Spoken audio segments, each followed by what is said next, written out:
So, Dr. Jeffrey Lang, can you tell us a little bit about yourself, what you do, and profession? Well, I'm a professor of mathematics. Mathematics. Professor of mathematics at the University of Kansas. Doctor of Math. Yes. Yes. In Lawrence, Kansas.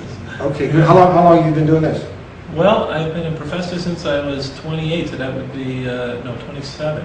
So that would be 26 years. 26 years. We brought you on the show because we're interested. We want to know your story, why you chose this beautiful way of life of Islam. But before that, you tell us a little about your history. You were born in America, in the States? Yes. Yeah. 1954. 1954. Yes. All right, long time. Yes. Yeah. So what way of life? Not that long. I'm not ready for the grave necessarily. No, you look quite young. Yeah. Okay. Actually, the first time I saw you, this was maybe like 5 years ago. Yeah, you don't look like you aged day 6. Oh, that's good. Well, let's hope it keeps up. So tell us, the viewers, because you see, nowadays, Islam, there's a stigma attached to it. So now, someone as bright as yourself, who's a doctor, who is an intellectual, for someone who is afraid of Islam, who doesn't understand Islam, they want to know, why would this man choose Islam as his way of life? Oh, well, I was an atheist before becoming a Muslim. You didn't believe in God? I didn't believe in God. Were you born into a family of atheists? Or? No. I grew up in a Roman Catholic family. I went to Catholic school my entire life, from first grade to senior in high school. And my mother was very, very devout.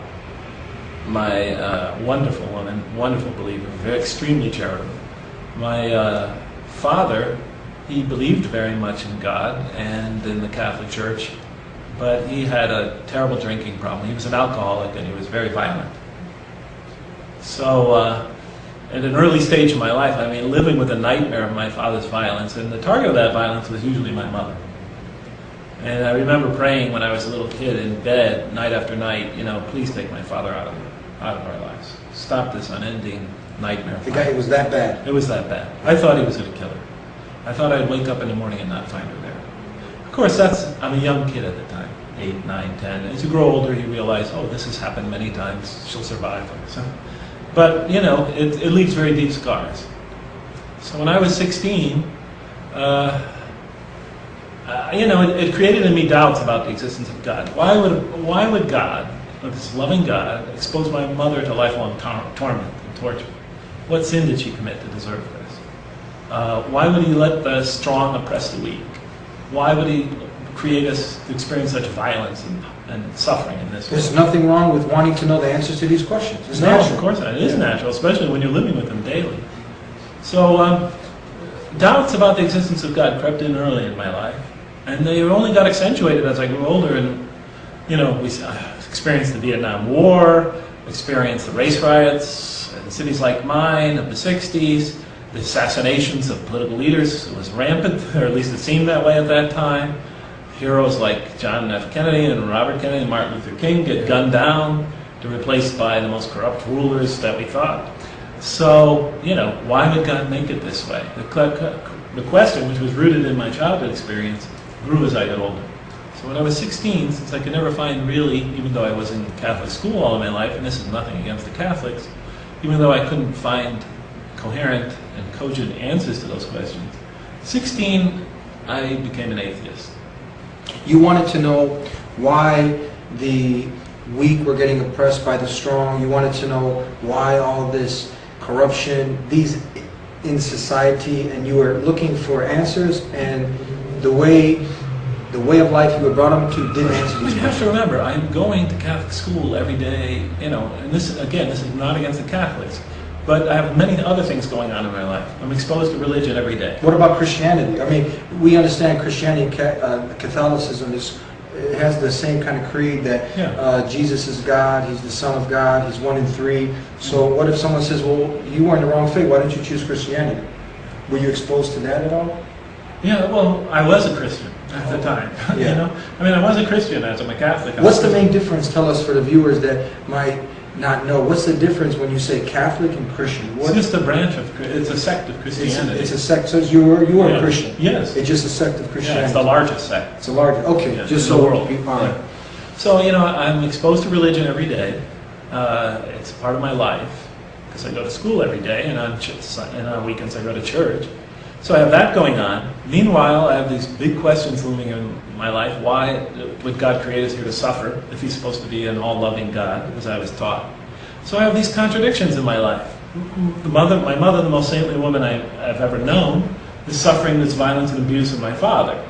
And sometimes us children also experience it. And why would God do that? Why would He let innocent people suffer at the hands of more violent criminal people? Why wouldn't a perfect God create a more perfect world? Where does evil come from?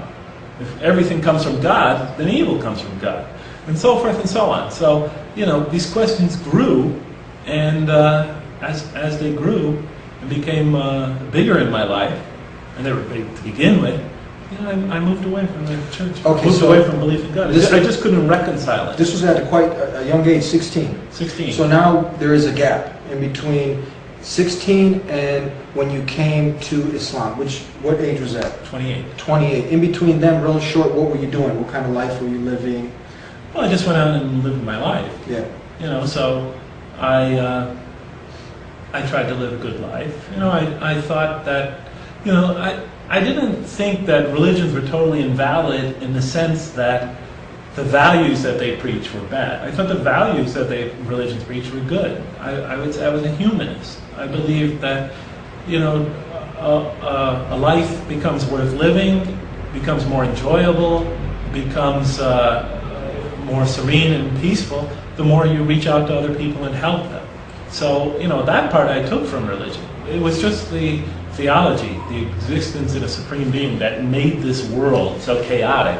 That part I could never accept. Now, we as Muslims, ones who surrender and to submit to the will of the Creator of the heavens and the earth, we know at the end of the day that there's a light at the end of that tunnel. Through all the struggle and the hardship, there is hope at the end of the day. But how did you, as an atheist, one who didn't believe in God, was there hope at the end of the day? Was there light at the end of the tunnel when you would hit rock bottom? And did you ever hit rock bottom that you were like, who would you call out to? Who would you, when you're alone in your room, it's pitch black, or you just came from a hard day, the world's on top of you, you feel like it's going to crumble over you, who do you reach out to? Who did you reach out to? Well, I think I pretty much relied on myself. Yeah. Was that hard? Or you just got used to dealing with it, or? Well, yeah, I got used to, and I never really had to get used to dealing with it. Surprisingly, my life went pretty smooth after I became an atheist. Yeah. Yeah, I went away to college, got away from the family. I see. Was married, when I was around 21. The marriage didn't last, but it was a peaceful marriage. Yeah. It lasted a couple of years. I was very successful in school. Went to graduate school. Yeah. Did well there. So nothing really went badly, and but I assumed that if something did go badly, that was just one of the accidents of life. So where the shift now? If everything was going smooth, you're going to school, then how the shift? Why the shift? Oh, from being an atheist to now discovering this way of life, Islam. yeah. How did this turning point happen? Well, when I finished graduate school at Purdue University, not too far from here, I went to my first teaching job, which was at the University of San Francisco. And there I met some Muslims, a nice family. They sort of adopted me and vice versa. Yeah. And I used to discuss these issues and these questions with them. And they had a very difficult time answering them. Yeah. And so one day, they gave me a copy of the Quran as a present, with the understanding that they couldn't answer the questions. But, perhaps if you're still interested in looking, you might look in here. They were really not the type that try to convert somebody. Yes. And I didn't feel that was their motive. If I did, I probably would have shied away and not ever seen them again. But it was like a peace gesture, It was their sincerity in just trying to give a gift. Right. We can't deal with these questions. We have no idea how to answer them. Yeah. But, this is our scripture. If you'd like to look in there to learn more about Islam.